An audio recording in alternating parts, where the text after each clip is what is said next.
Good afternoon, everyone, and welcome to this Legal Insights webinar run by Kaizen Synergy Law Firm.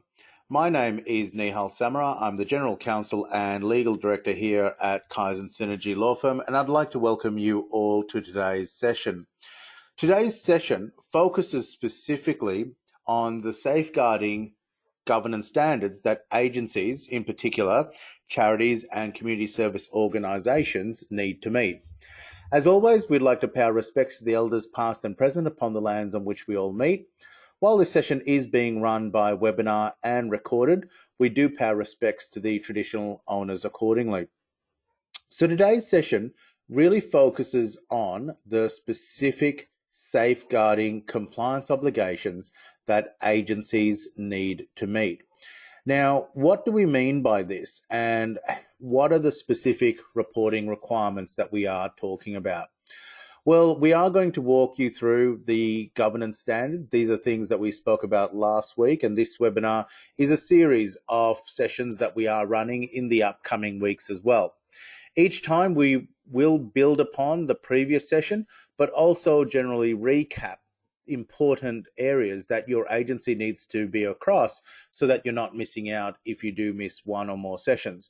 Also, we do have recordings of these sessions, which all of you do have access to, and you can access these resources. Now, some of the recommendations straight up that we're going to show you is to review the governance standards, what we call access your Gemba 360 dashboard and conduct a self-assessment and look at the resources. We also do have legal policy templates that your agency can use. Now, where to find those? Let me just jump into the resource that you do have access to. This is our Gemba 360 governance, risk, and legal compliance system. You will get the login details if you do not have these already. You can log in, and what you will see is this screen here. Now, I'm just going to walk you briefly through the legal resources that you do have access to. And as I mentioned last week, these will continue to be built upon over the upcoming weeks. The first item that you do, and we will refer to this throughout the webinar, is this governance, risk, and legal compliance self-assessment tool. And you can see this just on the left-hand side here. If I move the screen up and down, it's just the icon with the spanner. Now, when you click on that, what will come up is this page here, and you can see that now. So I've just clicked on this page here, and it will say add a new entry. Now, what you do have is a full assessment, and we're going to work through this in the upcoming weeks. Now, part of this tool, if I just scroll down, will cover cybersecurity that we looked at last week. We're going to look at working with partners, and today we're going to be looking at the safeguarding checklist, and I will return back to this. So what we have done is actually go through the ACNC, the ASIC, the ORIC requirements that agencies need to meet, and summarize these down into a specific checklist that your agency can use. And we've summarized the legal requirements down into yes or no answers, and also followed it up with some comments area that you can actually add to. And each of these areas allows you to manage and conduct your brief self-assessment directly from your end, and also make sure that you meet your minimum legal compliance obligations. So in 3 easy steps, you can essentially go to gemba360.com, use your login details that we will send you. You will be able to access this dashboard, and then you're on the left-hand side, you can simply click on the form, and what will come up is essentially this screen here. And I'm going to say, and you're away. Other parts of the system that you do have access to the resources include the Gemba doc space, and if I click on that, that will bring up a series of templates that you can use. You can download these, and these are all in Word resources as well too, so you can make any changes that you need to accordingly as well. We will also look at things like the risk register next week for risk management and looking at your governance, risk, and compliance areas, and what is your legal requirements that your agency needs to follow in order to meet these requirements as well too. So when we're looking at the recommendations going back, we always put these up as our first set of slides, is review the governance standards. That's that checklist that I've just shown you. Access your Gemma 360 dashboard and conduct your self-assessment, because that will guide what your obligations are and what positions your agency currently is. Obviously, you can access the legal policy templates, which really shows you where the line is in the sand, so to speak, about your minimum legal compliance obligations. And if you have any questions, by all means, you can reach out to me directly. My mobile number is available here. Or, of course, you can reach out to us directly via our support desk, which is our 1300 number, or email us at support@gemma360.com. And these resources are available for your agency to be able to access because you've attended this Legal Insights webinar as well. So essentially, as we go through, and just to recap where we're at, obviously the governance standards arise from a number of key regulatory agencies. These include the ACNC, ORIC, ASIC, and legislation as well too, whether it be under Commonwealth or state government laws. For your agency, whether you're registered under the ORIC registration or the regulator, or ACNC, will depend on what type of agency you're at. Essentially, the Registrar for Indigenous Corporations covers agencies such as Aboriginal and Torres Strait Islander community-controlled organisations, and the ACNC has oversight of charities as well. Now, with it, essentially, there are a number of key governance standards that your agency needs to be across. Some of these legislation may include areas like the corporate governance legislation, which really ensures that agencies, directors and officers meet their obligations and essentially manage your companies in appropriate ways. Now, there is the requirement that each agency has its own corporate governance policies and has clear objectives and operates in a way that respond and accommodate to their particular circumstance and have members who understand their constitution and rules. For Indigenous, corporate governance must often be performed in conjunction with other types of governance. And what I mean by this is that there are obviously member and local community expectations. Now, quite simply, getting some of these things wrong can be quite costly. For medium to large corporations where the income is over $100,000, then there are significant penalties and fines that may be imposed upon you. The same thing can go for charities registered under the ACNC as well too. Now, overview of things like the broader governance standards. There are generally 6 governance standards that agencies need to be across, and we have covered these off in the previous sessions. But essentially, each of these, you must ensure that your directors and officers at the minimum meet these 6 requirements and can demonstrate that you have met such requirements on an ongoing basis as part of your annual reporting statements that you have. So some of the key governance areas that we are focusing on that has come from the different regulators will be focusing on financial abuse. We have already covered off cybersecurity.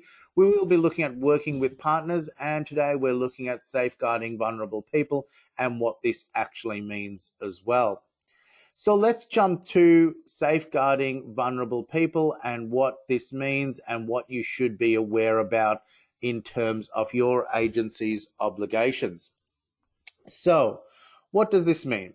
Well, safeguarding is protecting the welfare and human rights of people that are in some ways connected with your charity or its work, and particular people that may be at risk of abuse, neglect, or exploitation. Now, in this case, these slides and this information has been taken, and we have extracted this directly from the ACNC website, from the ASIC side in certain circumstances, and also ORIC as well too. The reason that we do this before these sessions is to ensure that we have timely information for you, and also looking at our own legal compliance updates where we can add to this information as well. These sessions at no point are endorsed by the ASIC, by any of the regulators. It is independent, and we like to keep it that way because that way we can actually add further information and also give quite detailed legal advice to you in terms of information that you need to be across. So while this is general legal advice, we do absolutely encourage you to reach out to us and have a chat if you want to discuss anything further or get clarity, and you can also ask questions today. So when we talk about safeguarding and protecting people that are connected with your charity, it's important that you look at who is actually receiving services from your agency and who are the vulnerable people, first of all, that may need safeguarding. So the definition of safeguarding used to be very narrow. It used to be referring to protecting children or vulnerable adults. However, Australian legislation has broadened the definition to include everybody. As such, safeguarding is a part of a charity's duty of care. Now, this is actually, I have bolded this because this raises quite an important governance and responsibility for your agency. Regulators have identified that safeguarding is a part of your charity's primary duty of care. Now, what do we mean by that? Well, essentially, if a vulnerable person is affected by your affected by your agency, and your agency not only doesn't have policies in place to protect these people, but essentially should have done something that a person would have expected, then essentially your charity could be liable for not providing safeguards, appropriate safeguards to vulnerable people. This essentially is the action and responsibility of duty of care. So that's why we do focus and run this session for you. Now, while all people must be protected from harm, there are additional legislative and ethical considerations for protecting vulnerable people. Vulnerable people and the list that who could be a vulnerable person is quite lengthy. Obviously, this could include children and seniors or elders. It could include people with impaired intellectual or physical functioning, people from a low socioeconomic background, people who are Aboriginal or Torres Strait Islanders, people who are not native speakers to local languages, people with low levels of literacy or education, and also people who may be subject to modern slavery, including forced labor, debt, bondage, human trafficking, and child labor, as well as vulnerable people are not limited to a charity's beneficial or the users of its service. They could also include your charity's volunteers and people in third parties such as partners. So we are going to look at partners next week as well. So when the regulators talk of potentially vulnerable people could include volunteers and also people in partner agencies, the net is very, very broad of who you actually need to consider. And this is part of managing your charity. This is not in addition to your rules or requirements that your charity must meet. These are your standard governance duty of care that your agency must meet. And you must be able to recognize vulnerability in its various forms and protect those people. Now, when you go into this and drill down a bit further, obviously there is significant risks and consequences. So incidents of harm well, what do we mean by actually safeguarding, and what are these incidents of harm that vulnerable people could be exposed to? Now, here's a list here that is not exhaustive, but is there just to give examples to you of what you may need to look for. So obviously this could include sexual harassment, bullying and abuse. It could include serious sexual offenses such as rape as well too, but also verbal, emotional and social abuse. So you can almost see that quite clearly that the definition of safeguarding vulnerable people is incredibly broad for your agency. And of course, the consequences of what this could lead to is also lengthy as well too. And What we will be looking at is risk assessments over the next few weeks as well of, well, how can you show that you've done what I'll call your agency's due diligence in actually reviewing the risks associated with this? How do you manage this and how do you identify it? Now, using the governance self-assessment form is really the first step. This will give you, and if I just jump back to this as well too, under your Gemba dashboard, here it is here. If I just jump back to this and open this up, you will find that we've got the tools and you can click on add a new entry. And this will actually give you the minimum requirements that you need to meet. So we've just put these as yes or no answers. It is open for just your agency and your agency alone to be able to, when you log in, to view it. And this will give you the general information you need. Now, the legal obligations is quite straightforward. And when I say this, it is clear in terms of what you must do. All charities registered with the ACNC must continue to be not-for-profit and pursue solely charitable purposes. They must also keep financial records and report information to the ACNC annually, including financial informations. Now, when you must demonstrate compliance with the AC governance standards, this also includes the safeguarding standards as well too. So part of this will be around managing your responsibilities, and according to the ACNC and other regulators, it is the responsible persons who must consider the unique and specific circumstances of their charity. Now, the responsible persons do include the directors and officers of your company, and also CEO and people in compliance positions within your agency directly. So essentially, when you go through and look at the steps for identifying these, we will cover these off next week, which is around managing the risks and how you actually can show that you've considered and taken appropriate actions accordingly for all of this. Now, let's just jump back into the Gemba dashboard and show you what we are talking about here and work through some of these very briefly for you to show you how simply this can be done. So let's go into the Gemba dashboard. Quite simply, all I'm going to do, and you will get access to this resource, it is there for you to be able to view. So if I simply go to gemba360.com, this blue button will open up. You'll receive your login details, which will be your email address and a password. You can then log in and you can access the resources, the legal resources that you can see here. The first one that I will just walk you back through is the governance, risk and compliance form. You can see that on the left-hand side, it's a spanner here, and I'm just moving the screen up and down for you. And when you click on that, what will come up, and let's just do it from scratch as well too. I'll just click on this here. It'll be a pop-up. Here it is here. And you simply click on add a new entry.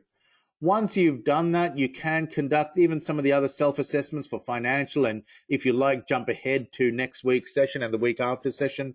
Once you click on save, it'll be registered and it doesn't go anywhere, but essentially it's your own self-audit tool that you can view.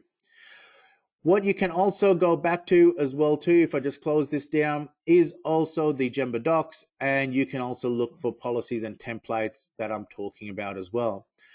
Next week, we will be looking at the risk registers, and the risk registers essentially will open up, and it is ISO compliant, but it will give you the risk treatments, and you can see we've got no data in there at the moment, but it is all traffic light coded and will be able to send you out alerts and help you review your specific risk assessments based on the information I've shown you today as well. So with it, what we do suggest you do is jump in and have a look.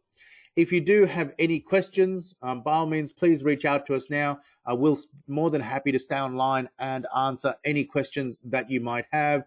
If you are watching this recording or this webinar after today's live session, then by all means, please reach out to us on 1300 360 360 or email us at support@gemba360.com.